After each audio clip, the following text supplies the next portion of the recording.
You did it last weekend, maybe last night. You poured something into a glass, raised it, maybe clinked it against someone else's, and drank. It felt normal, social, almost automatic. You had no idea you were performing a ritual that is at least 9,000 years old. Alcohol did not begin with a brewery. It did not begin with a winemaker in France or a monk in a Belgian cellar. It began with someone, somewhere, noticing that fruit left too long in a warm clay pot started to smell different, started to taste different, and that drinking whatever came out of that pot did something to the inside of their head that nothing else quite did. That person is unknown. That moment is undatable. But it happened.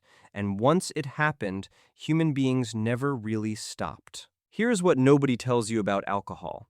The 10,000-year history of fermented drinks is not the history of a vice. It is the history of a technology, one of the oldest technologies humans ever developed, and the story of why it spread across every single culture on Earth, without exception, tells you something uncomfortable about what the human brain actually wants. Start with the oldest evidence we have. It is 7,000 BCE. You are in what is now the Henan province of China, in a village called Jiahu. The people living here are not primitive. They keep animals, grow rice, play instruments made from crane bones. They also, as archaeologist Patrick McGovern discovered when he analyzed residue inside ancient clay jars at the site, have been producing a fermented drink made from rice, honey, grapes, and hawthorn fruit for so long that the recipe is already refined, already consistent. This is not experimentation. This is a tradition. McGovern, who runs the biomolecular archaeology project at the University of Pennsylvania, has spent his career following the chemical fingerprints of ancient alcohol. What he found at Jiahu pushed the earliest confirmed evidence of deliberate fermentation back further than most people expected. 9,000 years. Let that land for a second. Farming itself only became widespread around the same time, and here, already, someone had figured out how to turn grain and fruit into something that altered the brain. The question McGovern kept asking was not when humans started drinking, it was why. And the further he dug, the more the answer started to look less like pleasure and more like purpose. Move west. Keep moving until you hit the Zagros Mountains of what is now Iran.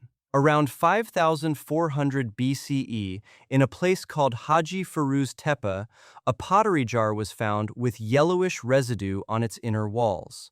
Analysis showed tartaric acid, resin from terebinth trees, the chemical signature of wine. The jar was found in a kitchen, which sounds unremarkable until you realize that this kitchen is 5,400 years before the birth of Christ, and someone in it was storing wine like a regular household item. Not a ceremonial object, not a special occasion luxury, kitchen storage. The implication is that wine was already domestic, already normal, already woven into the texture of daily life. Move further west into ancient Egypt, and the picture gets sharper. The Egyptians left records. That is one of the things that makes them genuinely useful to historians. And what the records show is that alcohol was not a side feature of Egyptian civilization. It was structural.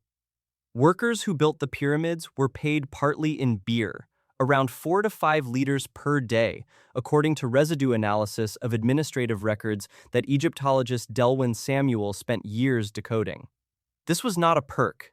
It was a calorie source, a safe liquid in a world where the Nile water, depending on where you drew it from and what time of year, could kill you. Beer in ancient Egypt was thick.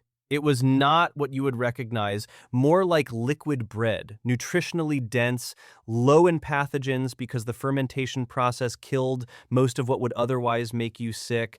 It was drunk through a straw, to avoid swallowing the sediment. Children drank it, the elderly drank it, workers drank it, priests offered it to the gods. This is the part people find uncomfortable, that for most of human history, in most of the places humans lived, there was a practical case for fermented drinks that had nothing to do with getting drunk. The world before refrigeration, before water treatment, before any understanding of germ theory at all, was a world where the safest liquid you could put in your body was often one that something had already fermented, because the fermentation process acidified the environment and killed a significant proportion of what would otherwise have been swimming around in your water supply. People drank beer not because they wanted to feel something, they drank it because they wanted to stay alive. But that is only part of the story, because humans are complicated, and they were not drinking purely for survival even in those earliest centuries. Something else was happening too. Go back to McGovern for a moment. One of his more striking findings came from a site in Turkey called Göbekli Tepe. You may have heard of it. It is one of the most disorienting archaeological sites ever excavated because it is a massive, complex, obviously intentional ritual structure built around 11,000 years ago, before farming, before settled civilization by most conventional definitions.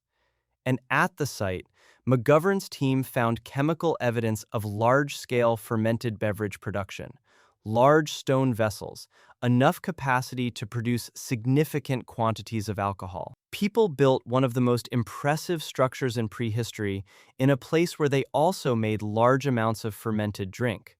Whether the drink was for the builders or for rituals at the site, or both, is not entirely settled, but the association is hard to ignore.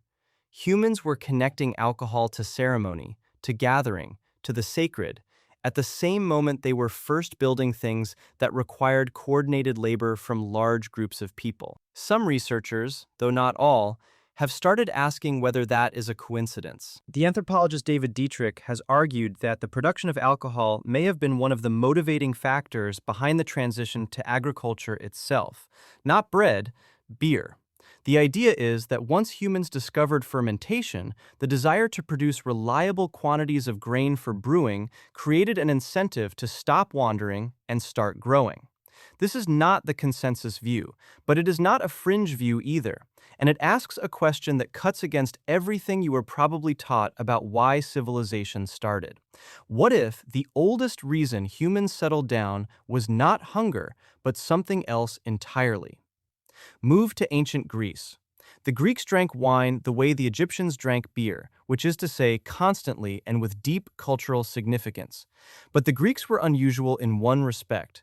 They almost always diluted their wine with water, in ratios that could be anywhere from 2 parts water to 1 part wine to as much as 20 parts water to 1 part wine. Drinking undiluted wine was considered barbarian behavior. There was a word for it, akratizesthai, to drink unmixed. It was an insult. This is interesting not because it tells you something about Greek manners, but because it tells you something about how they thought about the substance itself. The Greeks understood, without the vocabulary to say so clearly, that alcohol was a powerful thing that needed to be managed, that the ritual around drinking, the dilution, the shared cup, the ceremony of the symposium was not separate from the drinking. It was part of what made the drinking civilized rather than dangerous. The symposium was the Greek drinking party, but describing it that way misses almost everything important about it. It was a structured conversation, a philosophical and political event, a space where ideas were debated and relationships were formed and social hierarchies were temporarily flattened. Plato wrote his most famous dialogues set within symposia. Socrates appears in them, drinking alongside everyone else, reportedly never getting drunk because his tolerance was reportedly extraordinary, which, if you find that suspicious, you are not alone. The point is that the setting mattered. Who you drank with mattered. What was said while you drank mattered. The alcohol was a facilitator, not the point.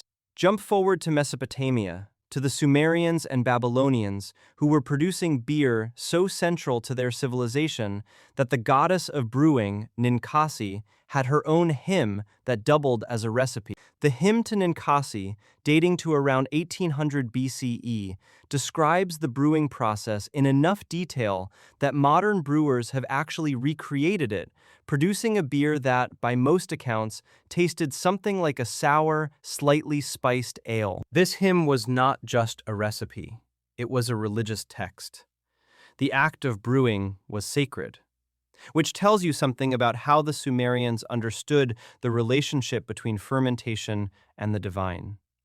They were not drinking to get drunk in any modern sense. They were participating in something they understood as a connection between the human and the sacred, mediated by a substance that changed the way your mind worked.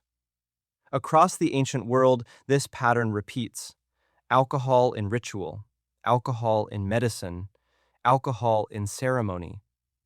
The Vedic texts of ancient India describe soma, a drink consumed during religious rituals, the exact recipe for which is still debated. Wine appears in the Old Testament more than 200 times, at weddings and offerings and celebrations and moments of grief. The Andean civilizations produced chicha, a fermented corn beer used in ritual offerings to the gods, in harvests, in military celebrations. The pre-Columbian peoples of Mexico and Central America produced pulque, a fermented cactus drink surrounded by an entire mythology about which gods had given it to humans and why. Every culture, every continent, every era of recorded human history, the same substance or something like it showing up at every significant human moment. This is the part of the story that is easy to miss when you look at alcohol through a modern lens, which tends to divide cleanly into pleasure and problem. The ancient relationship with fermented drinks was neither. It was practical, it was sacred, it was social in ways that went much deeper than any individual drink, and it was consistent across human experience in a way that suggests something structural about what human beings need and how their brains are built. Researchers studying the neuroscience of alcohol have found that it works partly by increasing GABA activity in the brain, which is the main inhibitory neurotransmitter, the one that quiets the system down. It also temporarily suppresses activity in the prefrontal cortex, the part of the brain responsible for self-monitoring, social judgment, the constant low-level anxiety of maintaining your position within a group. For a social animal that spent most of its existence intensely concerned with status and belonging and the threat of exclusion, a substance that briefly quieted all of that had an obvious appeal. Not because our ancestors were self-destructive, because they were human. Because the same brain architecture that makes you exhausted by social performance is the brain architecture that responds to alcohol with something that feels, for a short window, like relief. The 9,000-year history of fermented drinks is also the history of that relief, of humans finding over and over again, in every place and period, a temporary way to set down the weight of being a self-conscious creature in a world that required constant vigilance. The problem is not that alcohol exists or that humans drink it. The problem, if there is one, is the same problem that archaeologist and anthropologist David Courtwright identified when he described the modern situation as one in which ancient substances are being consumed by modern brains in conditions the original context never prepared them for. Alone, in quantity, without ceremony, without the structure that surrounded every ancient drinking occasion. Your ancestors drank together, with purpose, within rituals that gave the drinking meaning and limit. They did not drink alone in apartments. They did not drink to reach a state they were too ashamed to admit they were aiming for. They drank to celebrate harvests and mourn the dead, and open conversations that needed to happen, and mark the moments in life that deserved to be marked. And then they stopped, because the ceremony was over. because the structure around the drinking told them when it was done. Tonight, when you pour something into a glass and raise it without really thinking about why, you are 9,000 years deep into one of the oldest human habits on Earth.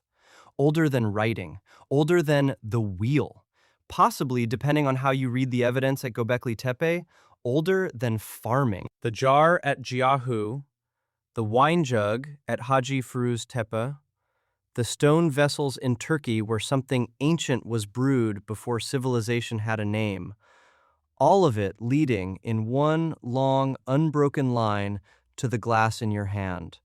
The drink changed, the need behind it never really did.